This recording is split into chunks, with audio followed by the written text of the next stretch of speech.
你你好. Shisheni. Thank you for being here. I promise you this is going to be a great evening. I understand that people in Singapore are some of the smartest people in the world. Is that true? Did anyone not understand the question? Well, that means you can take a lot of information in a short period of time. Is that right? Say yes. All right. So I'm going to give you a lot of good ideas very fast, like dealing cards. Okay? Now, I came to Singapore first in 1968.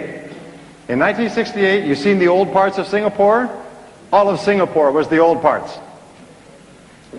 I came back again in 1989. I was here in 1968, 69, 1970. I was away for many years. I came back in 89, and Singapore was suddenly the best run country in the world. Cleanest city, best run country in the world. In half a generation, you beat everybody, and now you beat the United States in gross national product per person. Is that right? When are you going to stop? Where else can you go from here? I am so proud of you.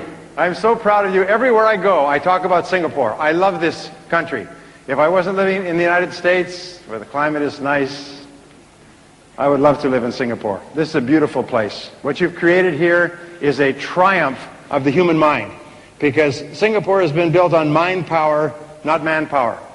Singapore has been built with brains and ability and talent and drive and vision and determination. It is really an incredible place. It's really an incredible place, and so I congratulate you, and I tell you I'm very happy to be here. And I'm very happy to be able to share some ideas that may help you move even faster forward. Now, I have some good news for you, and I have more good news, and only good news tonight. The good news is that we are living in the very best time in all of human history. The stock markets may be going up and down. The American stock market is simply overpriced. You know, the stocks are too high, because during the 90s everybody went crazy. And now they're still a little crazy. And the prices will have to come down until they stop being crazy. A stock is merely an investment to get a return. That's all it is. And the returns aren't there. So the stocks have lower value. And when the stocks go down to the level of the return, it will stabilize and life will go on. But the good news is that we have no major wars. Most of the major diseases have been solved, have been cured, and that we have entered into basically a free market world. And Singapore is perfectly positioned to be one of the most prosperous nations for as far as we can see for 100 years.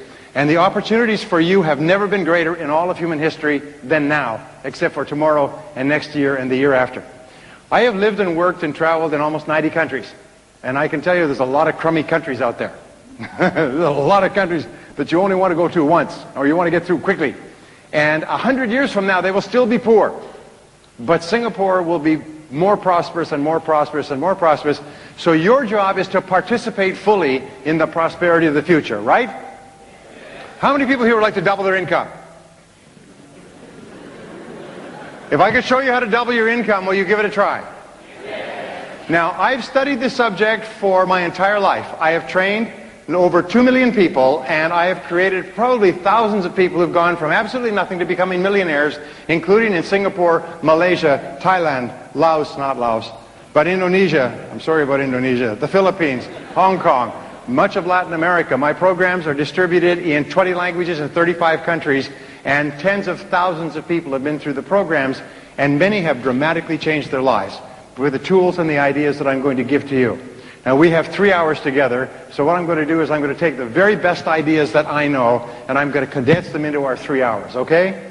And I'm going to give you, in the first half, I'm going to talk about what I call the psychology of success. We can call it the psychology of selling, because it's the psychology or the mental way of achieving anything. In the second half, I'm going to show you how to apply this specifically to how to sell more, how to double your sales, how to double your income, and so on, okay? Is that a good deal?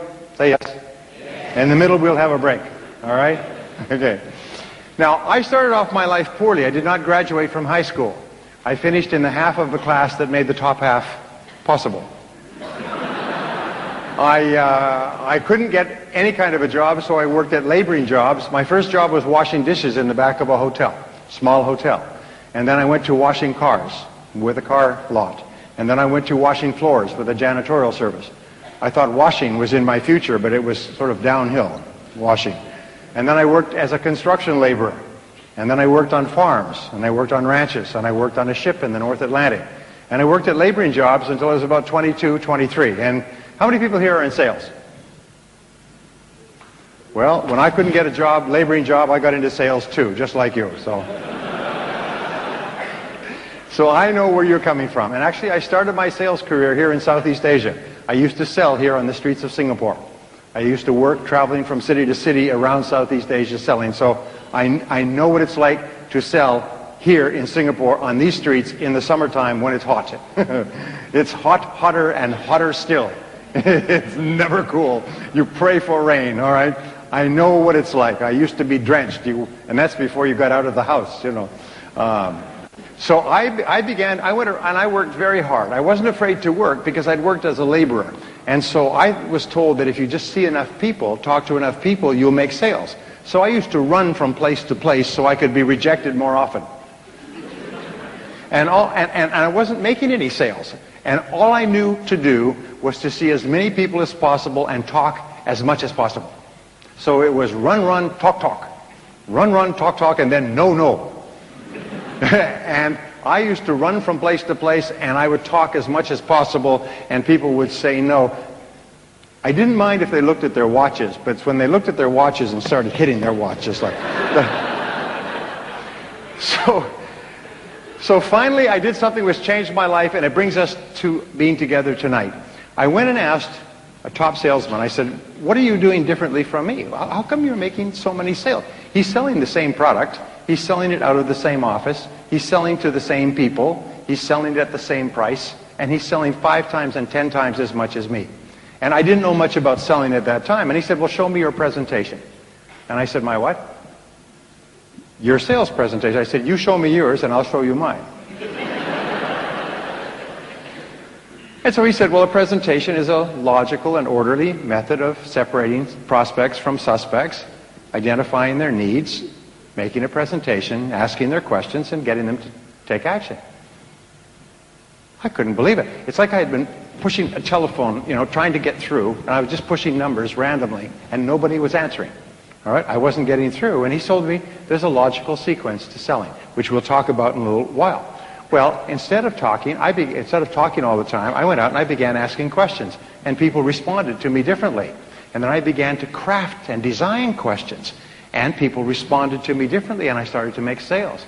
And then I asked him other questions. Well, what do you say when someone says this? And how do you deal with this objection? And how do you get them to take action when they want to think it over? Well, all the answers have been found. All the answers to all our questions have been found, and I took answers from him, and I began to ask other people, and then I began to read books on selling. I didn't know there were any books on selling. You know, there's over 4,000 books on selling. There's 2 books on selling published every week, 2 main books and probably 5 other books. And you know that most salespeople have never read a book on selling? I couldn't believe it. I went down to the bookstore and there were books on selling. So I began to buy them, and I would get up every morning and I would read for an hour in selling, and I'd take notes and I'd think of how I could use this, and I'd go out and I'd try it out that day. And that night I'd review, how did it work? And if it worked well, then I would do more of it. If it didn't work well, I would stop it or modify it, or sometimes I'd combine this idea with one idea, and I had something that worked even better. And then I began to listen to audio programs on selling. I thought I had died and gone to heaven. I had no idea there was so much good information on audio programs. Do you know how many people who have become rich just listening to audio programs in their car when they drive around or when they walk around? Those days, I didn't have a car, but I had one of those Sony cassette players that you could carry around your neck like a purse, and it had a little earphone. And I'd go around like this, listen to it like this. And I'd get up in the morning and I'd play it. And I played it, and I memorized. I spent hours. I memorized the words. Interesting thing, my programs here, this program, Psychology of Selling, is the best-selling audio program on sales in the world. More people have become millionaires listening to it than any other program, according to some of the studies, follow-up studies.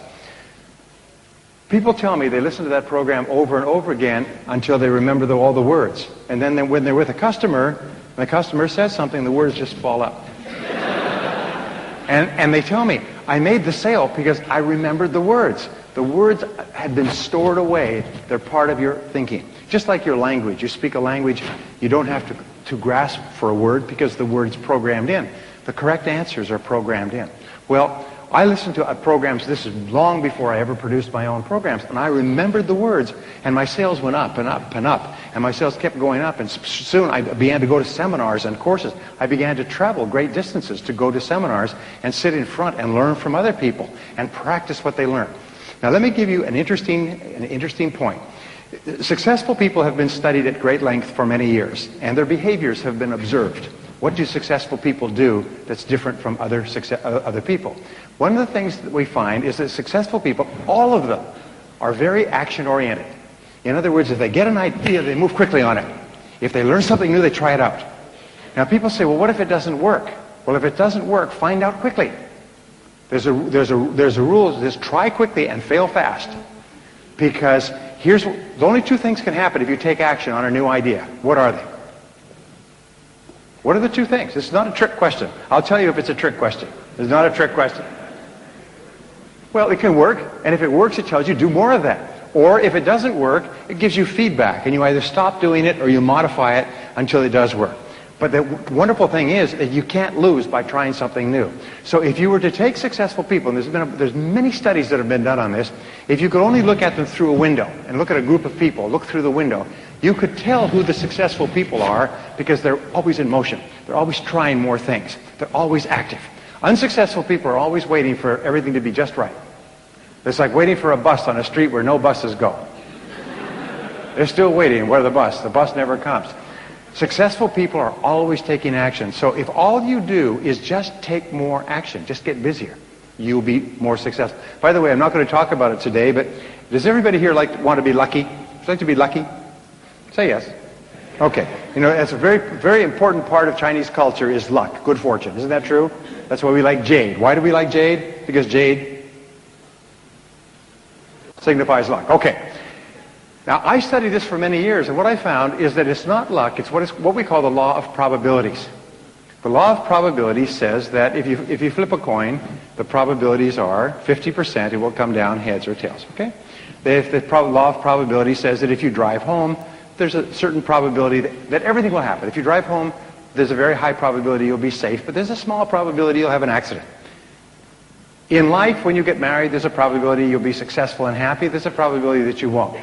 All life insurance, all insurance is based on probabilities. It's based on statistics, okay? So, how do you make your own luck? The way you make your own luck is you try more things. It's very simple. It's like life is a great game of darts, okay? Now, if you only throw one dart at the board, your chances of hitting a bullseye are very, very small because of the law of probabilities. But if you throw dart after dart after dart after dart after dart at the board, what must you eventually do? First of all, even if you're an idiot, you'll eventually hit the board. And if you keep throwing darts, and you keep throwing darts one after another, even if you're an idiot, you will sooner or later hit a bullseye. Isn't that true? So you look at successful people, and one of the things we find about successful people is that they're just average people who try more things. They just try more things. They're more active. They make more calls. In selling, we make more calls. And in life, we just try more things. Now, here's an interesting thing. If you throw darts, how many times will you miss the bullseye? Most of the time. Most of the things you try won't work. The fact is that successful people fail far more than unsuccessful people. In other words, if you throw lots of darts, you're going to miss most of the time. But you don't focus on the misses. As a matter of fact, here's a rule. If you could throw 10 darts and be absolutely guaranteed that 9 would fail, try 9 different things in life, make 9 calls, and be absolutely guaranteed that 9 out of 10 calls that you make, 90%, would fail completely, but 1 would be a big hit. If you could be guaranteed of a 90% failure rate with a 1% success rate, what would that mean? It means you'd be one of the most successful people alive. Isn't that true? Because then all you have to do is say, whoa, let's start, because, in other words, increase the probabilities. And then people say, boy, you're sure lucky.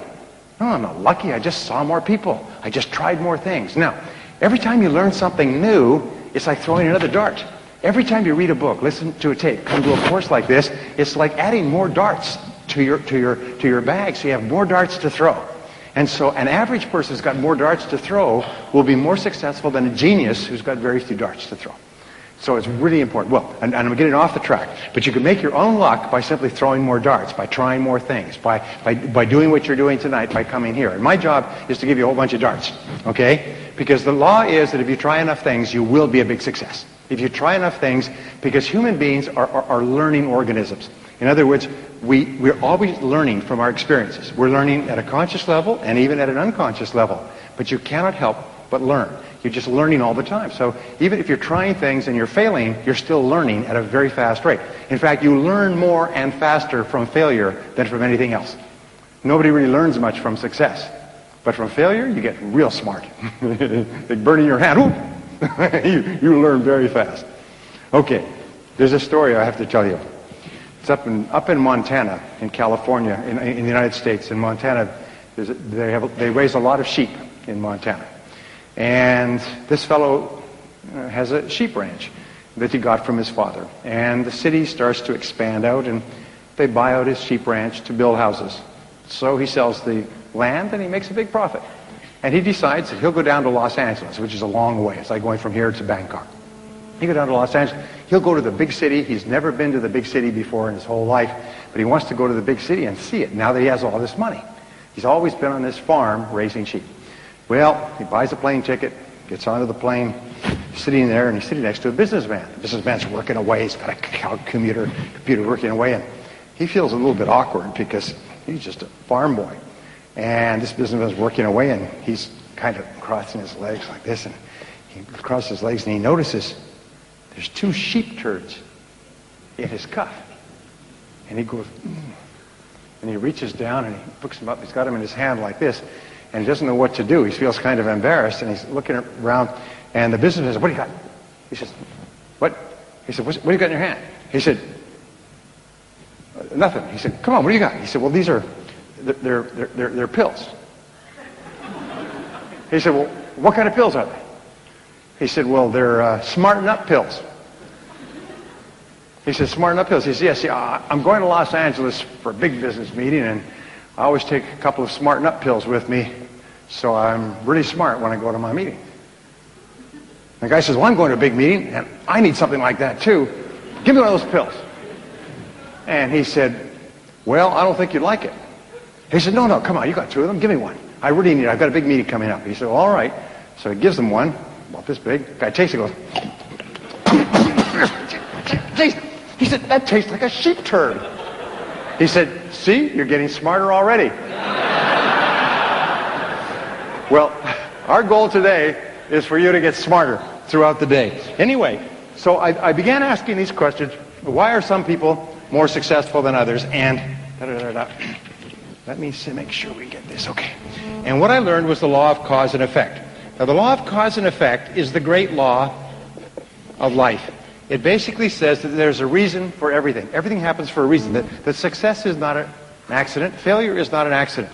If you want to be successful, happy, financially independent, if you want to achieve all your goals, it's not luck. It's not an accident.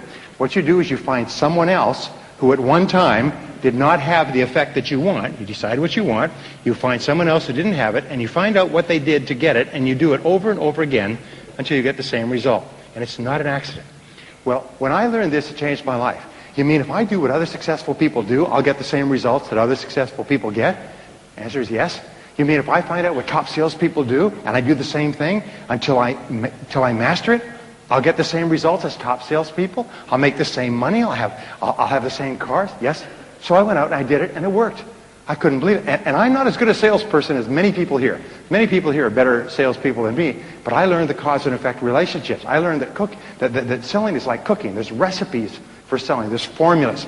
And if you follow them, and by the way, they spent $20-30 million in the last few years videotaping 55,000 sales calls and watching the calls and reviewing the videotapes and having people sit in the back taking notes. And they interviewed the salespeople before the sales call and afterwards, and they interviewed the customers before the sales call and afterwards.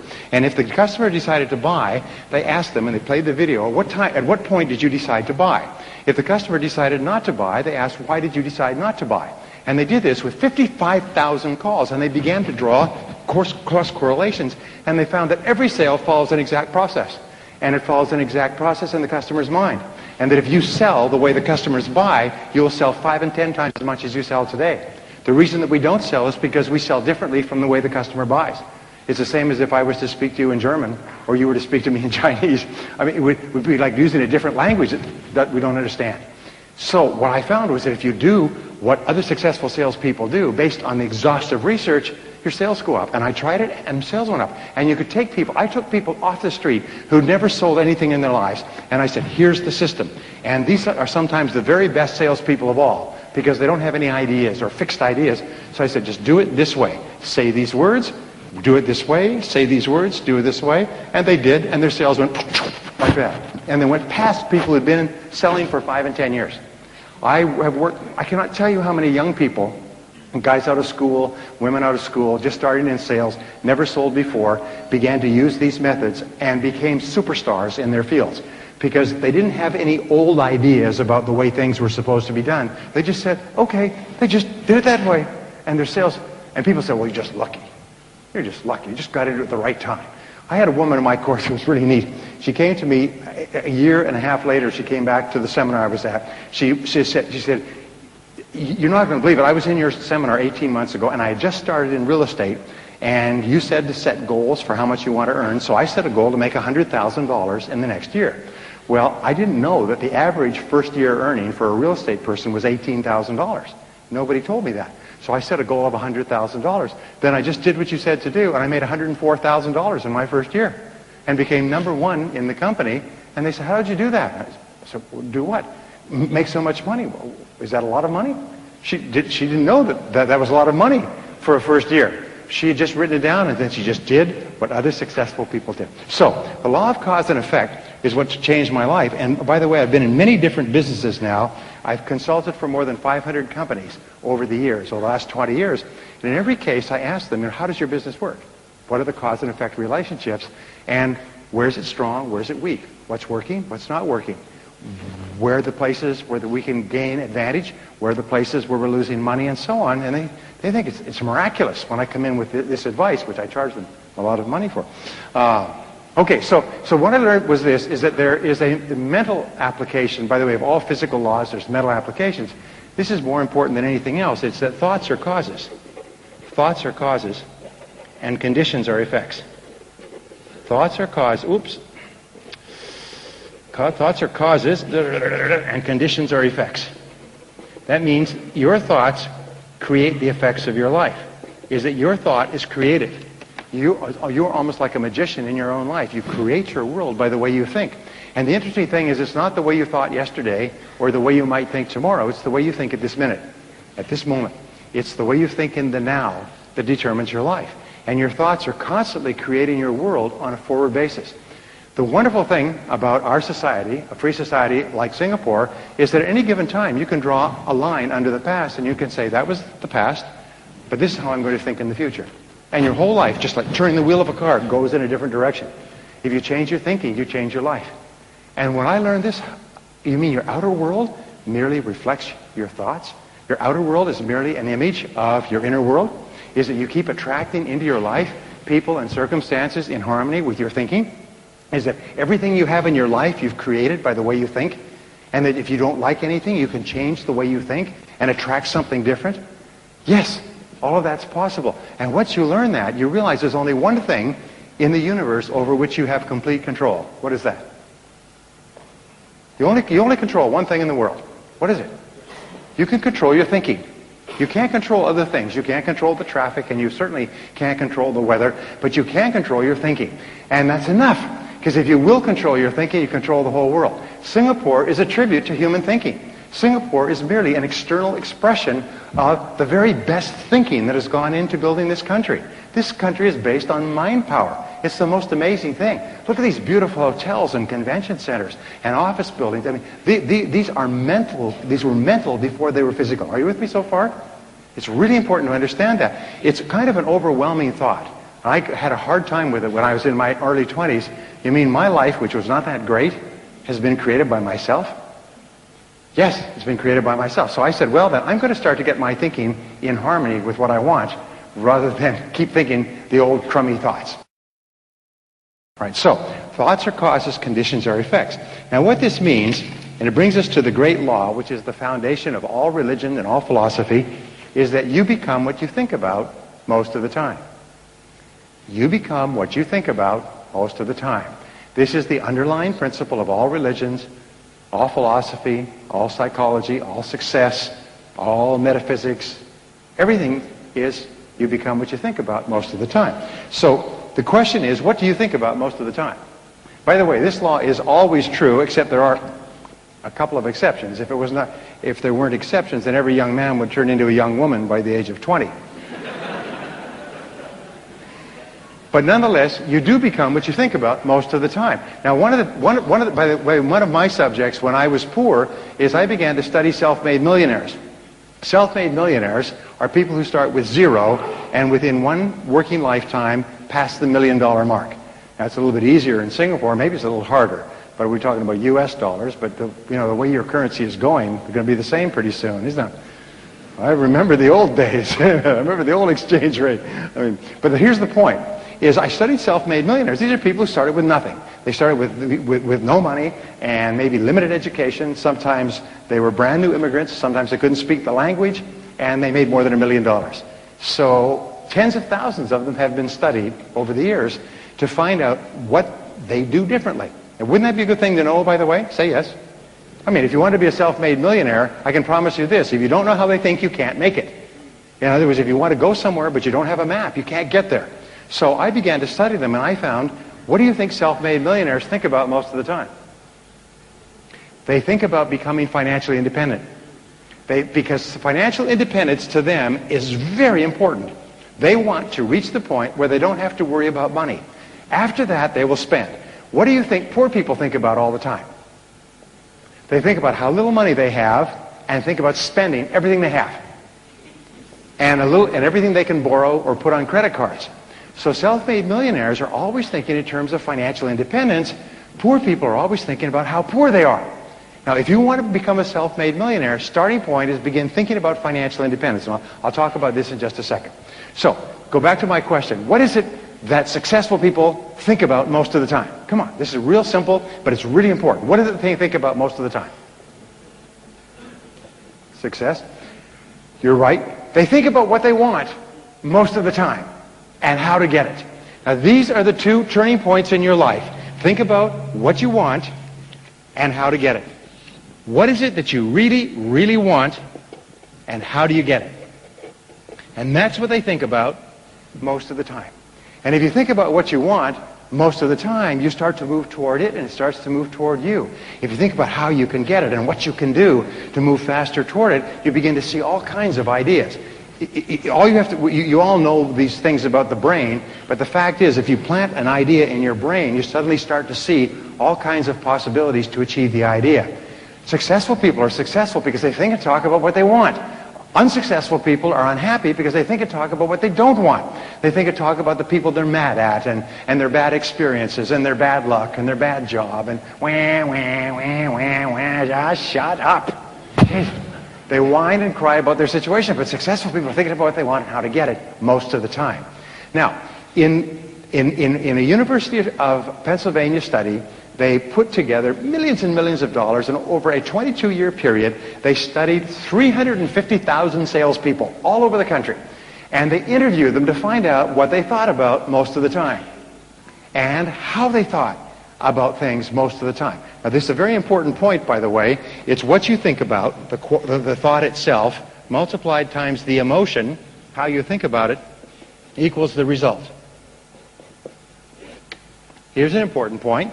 If you think about money, but you think that people who have money are no good, you'll always be poor.